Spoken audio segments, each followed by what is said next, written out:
sekali bisa berjumpa dengan Anda.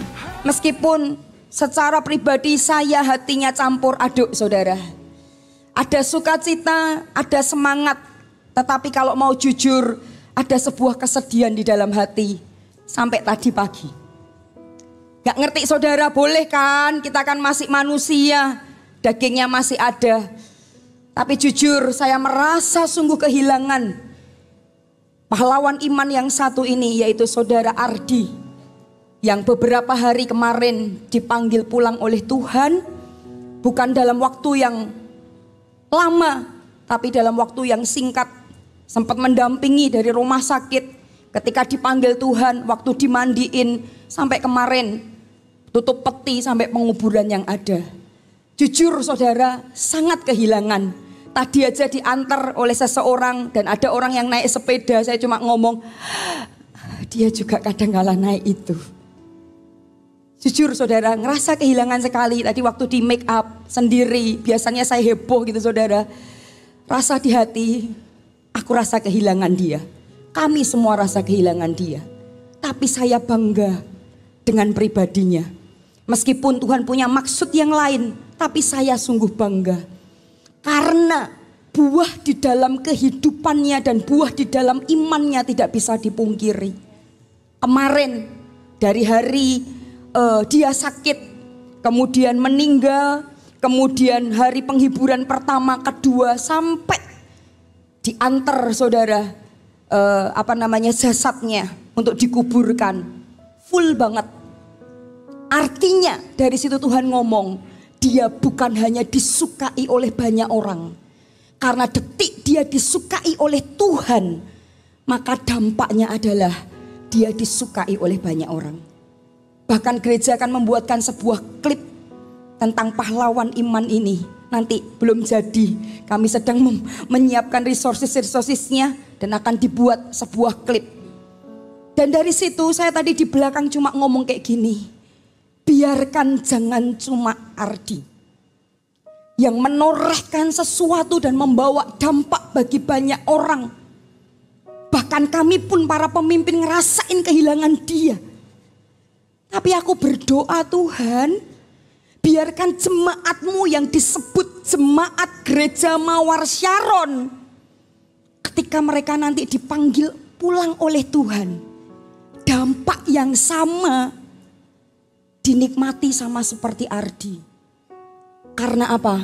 Banyak orang yang meskipun tiada, tapi banyak orang yang datang kepadanya, menghadiri, karena mereka tahu bahwa orang ini adalah orang yang menggoreskan sesuatu di dalam hati rekan-rekan yang ada. Termasuk saya secara pribadi. Ya, itu doa saya sih. Tuhan, artinya apa? Artinya Tuhan, hanya dari luar. Jangan cuma hanya dari luar. Jangan cuma ketika dia bawa sesuatu yang menyenangkan, dia dideketin oleh orang. Tapi biarkan dia tampil apa adanya. Banyak jemaat yang tampil apa adanya. Supaya detik orang tersebut tidak melihat apa-apa. Dan tidak bernafas. Orang sekelilingnya pun, bahkan keluarganya pun kemarin melepasnya. Sangat susah. Rasa rada nyesel gitu saudara.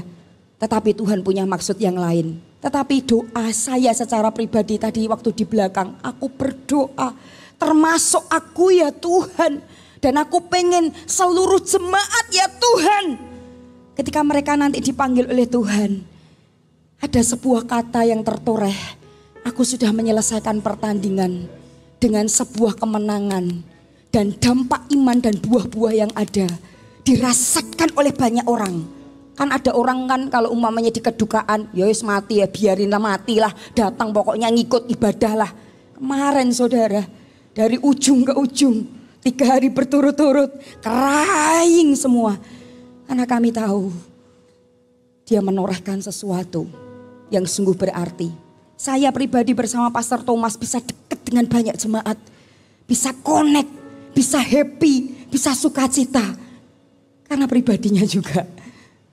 Kok Jen kalau kemana-mana, kok tak antar pagi-pagi. Ketulusannya, tak kenal lelahnya. ada dalam hidupnya. Dan itu sungguh membekas di hati kami. Belum pernah loh saudara, kecuali papa mama yang meninggal, ada hati yang kayak gini. Tapi saya tahu belum lama kita jumpa, saya baru setahun ada di sini. Tapi hidupnya menggoreskan sesuatu di dalam hati, bukan hanya jemaat, tapi para pemimpin yang ada. Ya, boleh saudara jabat tangan ngomong, nanti kalau mati tetap membanggakan Tuhan ya. Amin. Nah saudara, hari ini saya mau ngomong satu yang sederhana aja di dalam hidup kita. Supaya hidup kita membawa arti. Supaya hidup kita membanggakan ketika nanti kita dipanggil pulang oleh Tuhan. Supaya kita menorehkan banyak hal, bukan hanya membawa dampak bagi diri kita sendiri, tapi kita bisa membawa dampak bagi keluarga kecil kita, baik istri kita, anak kita, suami kita, bahkan sekeliling yang ada. Sebenarnya hal apa yang harus kita punyai? Sebenarnya hal apa yang perlu kita jaga supaya ketika nanti kita mengakhiri pertandingan kehidupan yang ada, kita menorehkan banyak hal dan kita puas mengakhiri kehidupan dengan sebuah kemenangan yang ada. Apa itu saudara? Saya mau nanya dulu. Menurut Anda, apa yang paling penting di dalam kehidupan Anda yang perlu Anda jaga? Menurut Anda, apa yang paling penting yang perlu, ini gak boleh lepas dari hidupku. Karena ini bawa sebuah dampak di dalam kehidupanku. Apa saudara? Beberapa di antara kita ketika kita ngomong-ngomong ada yang ngomong kayak gini. Warisan lah C. Warisan ini perlu ku protek. Warisan ini perlu tak jaga. Karena kalau nggak tak jaga, warisan ini 7 turunan, ini menghidupi aku, anak-anakku, bahkan cucu-cucuku. Dan warisan ini perlu aku protek dengan sungguh. Tapi saudara, saya banyak lihat warisan, kekayaan belum tentu membuat kita puas mengakhiri kehidupan kita dan membuat kita bahagia sesuai dengan kehendaknya. Kita ngomong heart to heart aja ya. Yang kedua, mungkin di antara Anda berkata, pekerjaan itu paling penting C. Betulan, orang kalau nggak kerja, nggak makan. Kalau nggak makan, keluarga berantakan. Saya tidak berkata bahwa pekerjaan itu tidak penting. Pekerjaan itu penting. Tapi saya mau nanya, yang terpenting di dalam kehidupan kita, supaya kita mengakhiri kehidupan dengan sebuah sukacita itu apa? Pekerjaan penting, tapi itu bukan yang terpenting. Oke. Beberapa di antara kita yang suka sekolah, dia akan berkata, ini loh, pendidikan itu penting, pinter itu penting. Makanya aku sekolah S2, S3, S-tong-tong gitu saudara. Aku sekolah setinggi-tingginya karena ketika aku punya pendidikan, aku tidak dipermalukan oleh banyak orang.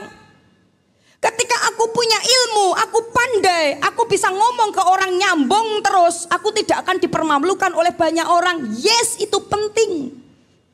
Tapi itu bukan segalanya.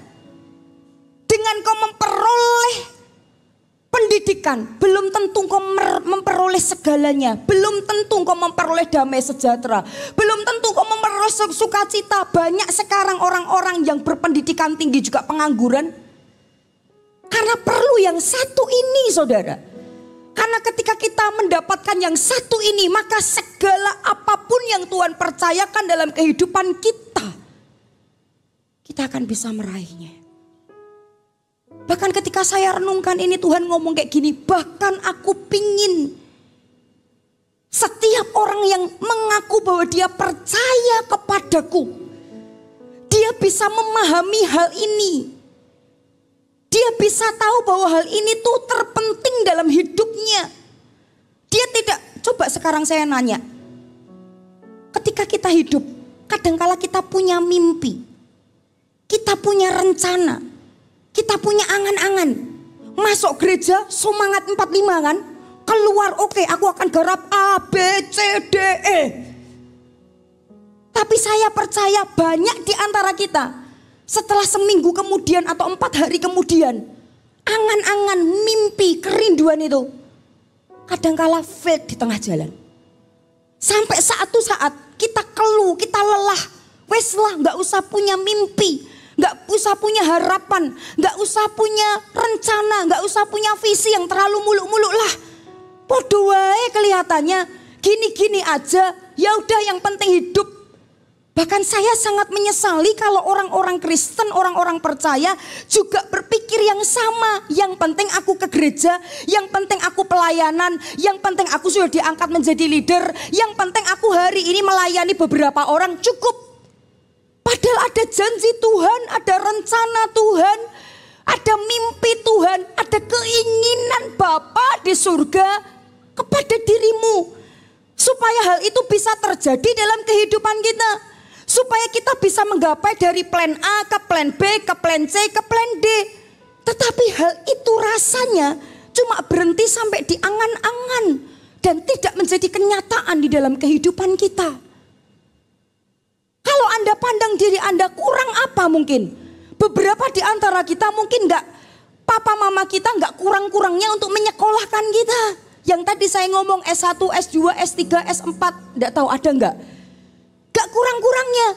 Membekali kita dengan sesuatu. Mungkin dari antara Anda lahir dari orang yang berada, dari orang tua yang berada, dibekali, difasilitasi, diberikan yang terbaik. Tapi belum tentu juga kita bisa meraih kehendak Tuhan. Sehingga kita bisa menjadi anak-anak kebanggaan Tuhan. Mungkin di antara kita hari ini kita dapat promosi di dalam pekerjaan. Tapi apakah sampai di situ Tuhan mempercayakan hidup Anda? Mungkin beberapa di antara Anda dipercayakan oleh Tuhan di dalam sebuah kepercayaan pelayanan. Tapi apakah berhenti sampai di situ kehendak Tuhan? Apakah Tuhan puas dengan apa yang hari ini Anda kerjakan? Dan semuanya itu akan jadi sia-sia. Segala hal dunia yang kau peroleh akan jadi sia-sia jika engkau tidak punya yang satu ini. Apa yang harus kita punyai dan harus kita jaga? Simpel saudara. Hati. Hati itu terpenting dari seluruh kehidupan Anda. Kalau banyak orang ngomong kayak gini, lautan bisa ku selami, tetapi hati manusia kita nggak ngerti seperti apa. Kenapa kok hati itu penting saudara? Kita buka sama-sama yuk. Di Amsal 4 ayat ke-23. Baca sama-sama ya. 2, 3. Jagalah hatimu dengan apa saudara? Segala kewaspadaan. Karena dari situlah apa? Terpancar kehidupan. Hidupmu akan jadi seperti apa? Engkau akan meraih janji Tuhan sebesar apa? Keluargamu akan jadi seperti apa? Apa yang Tuhan percayakan di tanganmu akan segede apa? Engkau akan dipakai Tuhan untuk memuliakan Tuhan seheran apa? Itu bukan bergantung pada apa yang kita punya. Tapi master kontrolnya dalam kehidupan kita bukan terletak di kepandaian kita. Bukan terletak di pekerjaan kita, bukan terletak di harta benda yang kita miliki. Tapi master kontrolnya supaya kita bisa maksimal di hadapan Tuhan. Supaya kita bisa maksimal, sang penjunan itu maksimal meletakkan sebuah rencana. Dan rencana itu bisa jadi sesuai dengan kehendaknya. Letaknya ada di hati. Master kontrolnya yang ngontrol hidup kita supaya jadi apa enggak. Yang ngontrol hidup kita supaya bisa ngeraih janji Tuhan apa enggak. Yang ngontrol hidup kita, keluarga kita bisa jadi kayak apa? Berubah, makin baik, melejit, makin dahsyat, atau cuma jalan di tempat? Master kontrolnya bukan di sini, C. Master kontrolnya bukan di sini. Ini penting, tapi ingat ini bukan terpenting. You know? Yang terpenting adalah di hati. Karena firman Tuhan katakan gini, jagalah hati karena disitulah akan terpancar sebuah kehidupan. Jalan hidupmu, masa depanmu itu bergantung pada hatimu. Jalan hidupmu kayak apa? Kadang kan kalau lihat orang lain, kenapa dia bisa gitu aku enggak ya? Kenapa dia bisa dipercaya Tuhan? Kenapa Ardi bisa begitu? Kenapa aku belum ya? Kenapa dia bisa dahsyat gitu? Kenapa kok aku enggak ya? Apa Tuhan pilih kasih? No. Allah kita adalah kasih dan dia tidak pernah pilih kasih. Apakah aku kurang pintar ya? No. Apakah aku kurang kaya ya? Ini mungkin takdir memang kejam. Takdir mungkin aku dilahirkan dari orang tua yang kurang mampu. No. Engkau bisa mengawali bahkan dengan minus. Tapi ketika engkau punya master control ini, engkau akan menjadi plus, multiply. Dalam setiap kepercayaan yang Tuhan percayakan dalam hatimu. Letaknya di mana? Di sesuatu yang kecil, yaitu hati kita. Hati mengontrol segalanya. Hati mengontrol cara pandang kita. Hati mengontrol pikiran kita, masa depan kita, semuanya dikontrol dari hati. Hati mengontrol keluargamu mau harmonis apa enggak, bukan di sini, tapi di sini. Makanya Tuhan sering berbicara di dalam hati kita. Halo, katakan amin. Dan firman Tuhan katakan kalau engkau tahu hati itu yang terpenting, maka firman Tuhan katakan bukan hanya jagalah hatimu. Tetapi apa dikatakan di sini? Mana tadi? Jagalah hatimu dengan apa saudara? Dengan segala kewaspadaan. Firman Tuhan bukan katakan jagalah hatimu dengan kewaspadaan. Segala. Dengan segala upayamu, dengan kekuatanmu, jagalah sungguh-sungguh. Contoh. Kalau hari ini engkau punya sesuatu yang berharga, sertifikat tanah lah, emas, perak, permata, berlian kah? Apakah kalau engkau tahu itu berharga, engkau akan meletakkan itu sembarangan? Apakah ketika engkau tahu itu berharga, engkau akan meletakkan itu dekat teh atau kopi yang mudah dikotorin, kemudian datang mau jual tanah nggak laku karena ininya kotor? Apakah ketika engkau tahu ini sangat berharga, ada buren di rumah yang kita belum kenal, letakkan gitu aja, ya udah, nah, tinggal pergi. Saya pikir tidak. Kalau kita benar-benar mengerti hal itu sangat berharga. Demikian juga kalau hari ini orang Kristen tahu hal itu sangat berharga loh. Jok mau taruh sembarangan. Jok dinodai sembarangan. Jangan izinkan hal yang ini dirusak oleh pribadi atau bahkan oleh iblis dengan sembarangan. Karena ini master control yang menjadikan kita jadi seperti apa, jalan seperti apa, raih seperti apa, secepat apa. Kita harus jaga ini baik-baik. Jadi gak usah kepikiran kita lahir dari keluarga seperti apa. Kita hari ini dalam kondisi kayak apa. Keluargaku hari ini seperti apa. Gak apa-apa. Jalani aja kehidupan kekristenanmu. Asal kau tahu yang ini, yang satu ini. Hidupmu pasti diubahkan oleh Tuhan. Katakan amin. Saudara boleh cowel kanan kiri ngomong. Hatimu sangat berharga. Kalau begitu, apa yang harus kita lakukan pada hati kita? Kenapa kok aku harus jaga yang satu ini? Kita baca bareng-bareng ya saudara ya. Di Yeremia 17 ayat yang ke-9. Dengan keras ya. 2, 3. Betapa liciknya hati lebih licik daripada segala sesuatu. Hatinya sudah membatu. Siapakah yang dapat mengetahuinya? Saudara, kenapa kok yang harus dijaga yang ini? Bukan yang ini. Bukan yang lain. Karena, yuk kita belajar bareng-bareng. Saudara, hati itu wadah di sini. Tidak tahu di mana ya, nanti tanya dokter. Dan wadah ini, di dalam wadah ini isinya adalah pikiran, perasaan, dan kehendak atau tindakan kita. Kenapa yang ini harus kita jaga dengan sungguh-sungguh? Ini paling penting.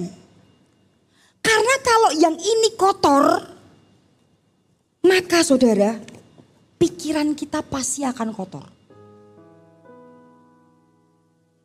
Kalau pikiran kita kotor, suka negative thinking, suka insecure, suka apalagi ya saudara ya, suka membanding-bandingkan. Maka yang terjadi, Tuhan meskipun letakkan sesuatu yang berharga, rencana yang berharga, tapi kalau ada pikiran yang seperti ini saudara, maka akan menjatuhkan apa yang Tuhan sudah percayakan dalam hidup kita. Ingat lagi, kalau di dalam hati juga ada yang namanya perasaan. Artinya, kalau hatinya nggak benar, biasanya ngerembet ke perasaan. Merasa tidak dihargai, iri hati, sombong, pahit yang nggak lepas-lepas dalam hidup kita. Banyak melayani pelayan pelapasan itu dan dia kesakitan. Diborgol oleh iblis, dikuasai oleh kuasa kegelapan. Karena awalnya dari ini loh saudara. Yang gak selesai. Dan kalau ini sudah kita entertain. Karena kita tidak menjaga yang satu ini. Maka Tuhan tidak bisa melakukan apapun. Dengan cara apapun, meskipun dia sekreatif apapun. Di dalam kehidupan kita. Anda mengerti? Susah. Sebab ketika Tuhan mau ngomong, no. Ketika Tuhan mau lakukan, nehi. Saya mikir gitu. Dan ingat, di dalam hati juga ada yang namanya kehendak atau perbuatan. Hati kita itu menggerakkan perbuatan kita. Kalau hati kita buruk, maka biasanya tindakan-tindakan kita pasti akan buruk. Makanya banyak orang yang ngomong, cek bencekno sih kamu itu. Nah itu mungkin kalau ada orang yang ngomong gitu, cepet lihat saudara. Hatiku ya opo ya gitu. Bisa paham ya? Maaf saya agak keras. Karena saya tahu di titik inilah Anda akan berubah total. Dan apa yang Tuhan percayakan dalam hidup Anda akan melejit. Karena kemarin dengan tim Surabaya kita dapat akan terjadi percepatan. Anda harus dipersiapkan dari basicnya. Kalau hatimu kotor, kalau hatimu buruk, maka segala yang ada ini akan buruk. Yang kau pikirkan pasti buruk. Yang kau rasakan perasaan Anda pasti buruk. Yang kau lakukan pasti sesuatu yang buruk. Padahal firman Tuhan katakan, engkau jadi seperti apa tergantung bukan pada inimu, bukan pada inimu, bukan pada apa yang pencapaian-pencapaian yang ada, tapi apa yang jadi dalam hidupmu bergantung pada hatimu. Katakan amin. Nah makanya kenapa yang satu ini perlu kita jaga. Kalau yang terpenting ini kenapa kita perlu jaga. Tadi di ayat ini dikatakan kayak gini saudara. Betapa liciknya hati. Lebih licik dari segala sesuatu. Lebih licik dari pikiranmu. Lebih licik dari hidupmu. Lebih licik dari semuanya. Hati sudah membatu, siapakah yang dapat mengetahuinya? Makanya tadi saya ngomong, dalamnya laut kita bisa tahu apa isinya. Tapi dalamnya hati manusia kadang-kala kita nggak ngerti loh. Bahkan orang yang terdekat kita pun, suami kita, pemimpin rohani, mungkin rodok jauh ya saudara ya. Itu bahkan nggak ngerti dalamnya itu apa.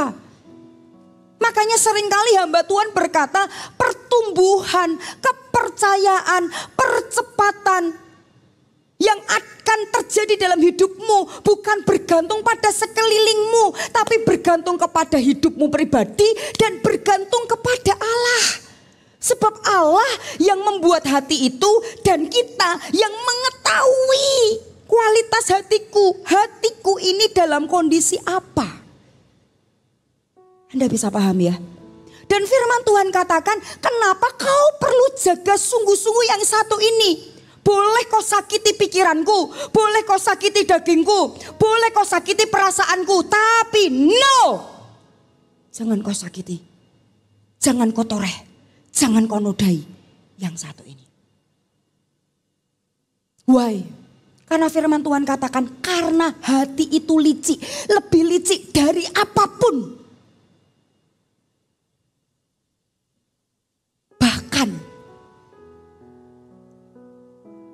Karena saking liciknya, kita mudah ditipu.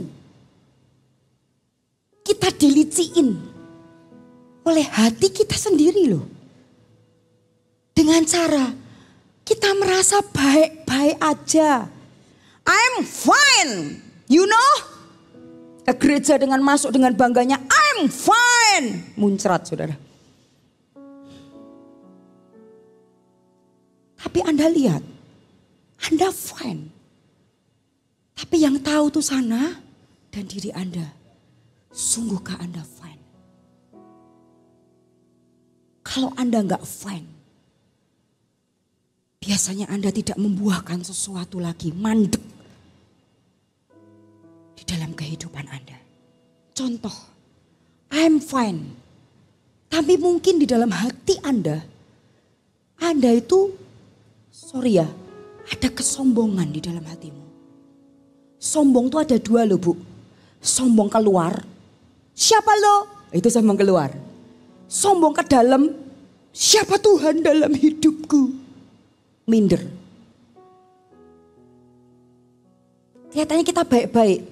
Makanya saya pengen tidak ada tipuan di dalam gereja Tuhan. Saya berdoa mulai sejak ini. Tuhan pure. Gereja yang murni. Gereja yang pure, gereja yang betul-betul bisa dipercaya. Gereja yang benar-benar engkau percayakan dan menjadi kebanggaan Allah. Mereka akan menjadi pelaku-pelaku itu. Melejit, cepat, go. Yang satu ini. Mungkin Anda hari ini, aku fine-fine. Tapi kalau Anda sombong, Tuhan gak bisa pakai Anda saudara. Mungkin sungguhan di depan orang mungkin kita baik-baik aja. Saya selalu ngomong ke beberapa full time. Jangan sampai di depan orang kita baik-baik aja.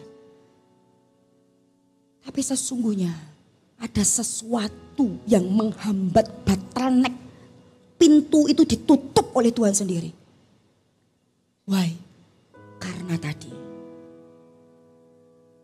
Atau kita hari ini merasa bahwa aku insecure. Atau aku gak pengen lihat dia dipakai lebih. Gak usah kamu. Aku aja. Karena aku yang bisa. Kelihatannya oke ya saudara. Tapi Tuhan bisa melejitkan sesuatu dalam hidup kita atau enggak. Bergantung antara aku dan Allahku. Saya berdoa yang sudah rambut-rambut putih pun, saya berdoa sungguh, Pak, Anda tidak berhenti sampai di sini. Tapi Tuhan akan lakukan sesuatu yang makin dahsyat. Kami butuh tua-tua yang berbicara dengan bijaksana, dengan teladan, dengan contoh. Untuk kita bekerja sama, membangun gereja Tuhan. Dan melakukan sesuatu untuk memuliakan nama Tuhan. Katakan amin. Hati-hati. Yang kedua, kenapa kok kita perlu jaga hati kita? Kita buka di Amsal 17 ayat 22. Hati yang gembira adalah apa saudara? Obat yang manjur. Tetapi semangat yang patah mengeringkan tulang. Hati yang gembira itu obat yang manjur. Saya mau ngomong gini. Kalau hari ini Anda gini loh. Sedikit-sedikit sakit ini kepalaku. Nggak tahu udah pakai bahasa Makassar belum. Sakit mi kepalaku. Oh betul ya. Sakit kepalaku. Aduh sakit mahku. Aduh sakit gigiku. Aduh sakit tubuhku. Tapi Anda tahu kok enggak wajar ya sakit ini. Jangan buru-buru ke dokter saudara. Ke dokter enggak apa-apa. Kalau enggak nanti jemaat kita yang profesinya dokter enggak laku. Tetap harus ke dokter. Tapi kalau itu melulu saudara. Selalu always. Anda perlu cek loh. Saya cuma diingatkan ini. Jangan-jangan. Yang sakit bukan fisiknya. Tapi yang sakit yang esensi ini yaitu hati kita. Karena firman Tuhan katakan. Kalau engkau sehat. Kalau engkau bersuka cita. Karena hatimu itu sehat. Kalau fisikmu mudah sakit-sakitan. Apalagi masih muda.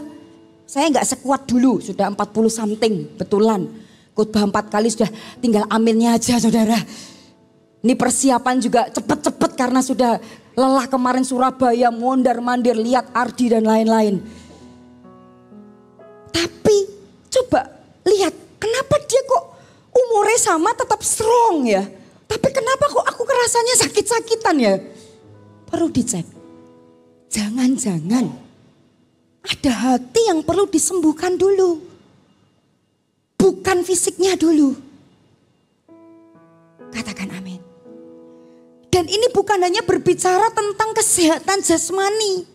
Tapi kesehatan rohani juga. Contoh. Awalnya on fire. Tapi dengan mudahnya drop. Bisa paham Anda? Saya nggak mau ini terjadi. No. Tamu pembicara datang on fire. 45. No. Juang 45. Go. Tapi seminggu kemudian ngedrop. Bisa tahu ya. Semangat. Masuk gereja kalau hari Minggu pagi semangat. Haleluya. Rebo sudah kayak loyo tanpa ada kelihatan tak ada Tuhan dan tak ada harapan. Tahu ya. Kalau perhatikanlah kesehatanmu. Kesehatan jasmani maupun rohani. Kalau rohani Anda up down, Anda itu tidak ditakuti iblis, malah jadi bulan-bulanan. Saya berdoa semua jemaat gereja Muar Sharon ini. Enggak yang gini, maju mundur atau jalan di tempat. Capek loh saudara. Saya pengen semuanya bam. Makanya ini perlu diberitakan. Enggak semangat tapi mudah pudar. Happy tapi mudah sedih. Bisa nangkep ya? Punya visi tapi kena dikit apa ngeredup. Ya ampun, sampai kapan? Pemimpin yang nungguin aja gigit jari kok. Maumu ya apa sih? Paham ya? Kalau ada ini, perhatikanlah. Adakah sesuatu yang salah di dalam hatiku? Jika ada yang salah, segera benahi. Sebab itu itu adalah master control. Yang mengontrol kau jadi apa, kau raih apa, kau dipercaya seberapa, keluargamu akan jadi kayak apa. Master kontrolnya di situ. Bisa paham ya? Coba coel kanan kiri, jangan sakit-sakitan ya bro. Yang ketiga dan terakhir. Kenapa kok kita harus jaga hati kita? Karena kondisi hatimu tuh menentukan kebahagiaanmu. Ketika engkau ada di muka bumi. Saya mau jemaat, kau semuanya bahagia. Sungguhan. Saya rindu semua jemaat juga ngerasain bahwa karya Tuhan itu nyata. Bukan kekalahan tapi kemenangan yang kuraih. Bukan permainan iblis. Tapi aku bisa menghempaskan itu. Saya sekali melayani pelepasan, kasihan saya. Kayak dipermainkan sama iblis. Itu yang kelihatan. Dan saya gak mau itu terjadi pada jemaat. Ayat terakhir saudara kita baca. Di Matius 5 ayat ke-8. 2, 3. Berbahagialah orang yang suci hatinya. Karena mereka akan apa saudara? Melihat Allah. Dari sini kita perlu tahu. Tuhan tidak hanya suka orang yang berjalan kepada hal yang baik. Orang baik itu banyak C. Mau masuk di gereja baik banyak. Mau mimpin CG kelihatan baik banyak. Mau mimpin pertemuan, mau pelayanan PAW kelihatan baik banyak. Tapi yang Tuhan inginkan bukan hanya pribadi yang baik. Tuhan pengen pribadi yang benar. Apa yang ada, yang keluar dari hidupmu itu apa yang ada di dalam hatimu. Apa yang kau lakukan itu ada berasal dari apa yang di sini. Kenapa kok saya perlu tekankan ini? Karena Anda jadi siapa, Anda jadi seperti apa, Anda dipercaya sebesar apa, bergantung pada ini. Karena firman Tuhan katakan orang yang ininya gak benar, orang yang ininya hanya baik tapi tidak berjalan dalam kebenaran. Allah susah untuk berbicara, artinya Allah susah untuk menuntun kita. Makanya seringkali kita ngomong, kenapa yang ini gak selesai ya? Kenapa di area ini aku up and down? Kenapa yang ini tidak breakthrough ya? Memang mungkin ada waktu Tuhan. Tapi jangan di waktu-waktukan Tuhan saudara. Kalau memang ada something wrong yang perlu kita bereskan. Anda paham ya? Wow. Kalau Anda paham ini rencana Tuhan itu mulia pada setiap Anda saudara. Sehingga orang yang hatinya bersih, hatinya suci, hatinya benar. Tuhan mau tuntun apapun dalam kehidupan Anda itu mudah.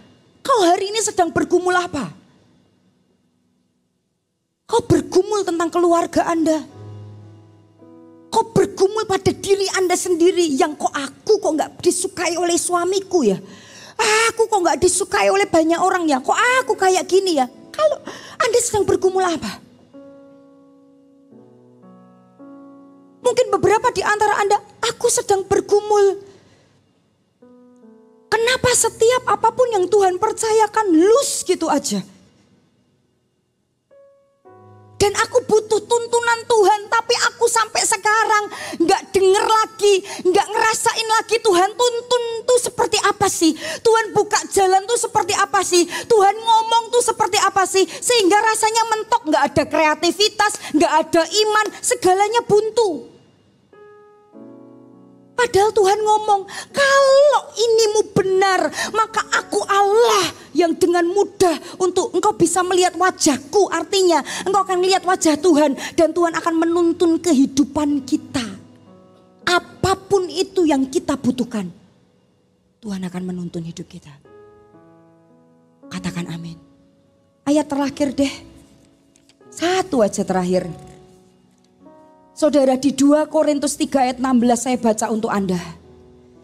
Tetapi apabila hati seorang berbalik kepada Tuhan, selubung itu diambil darinya. Saya mau tanya, ada selubung apa dalam hidup Anda? C. Selubung setebal apapun itu Tuhan akan angkat dan bebaskan hidup Anda. Jika hati Anda benar. Dari sini saya cuma berdoa. Jadikan seluruh jemaat gereja Mawar Syaron ini punya hati yang benar.